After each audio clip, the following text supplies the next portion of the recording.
आओ ना हो तो एक दिन हारमोनियम लेके बैठ जाइए आप। आओ तू सुनाओ भिखारी ठाकुर जी के गीत, हम सुनाओ तनी।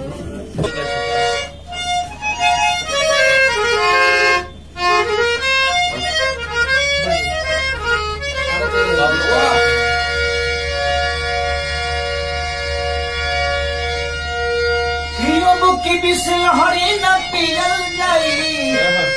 पियल जाई पानी कॉल के तब की हैप्पी न्यू ईयर मनिए दियर संग दियर में चल के हैप्पी न्यू ईयर मनई हत संग दियर अब की दियर में चल के दिया संग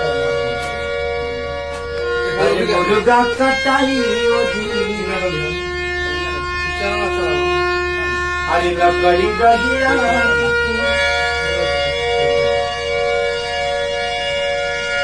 कि माजा उठावल जाई देहात में भात साग नदी किनारे पाँव बिछलाई अरे तनी चली हा धनिया संभाल के तब की हैप्पी न्यू ईयर मनावल जाई डियर डियर में चल के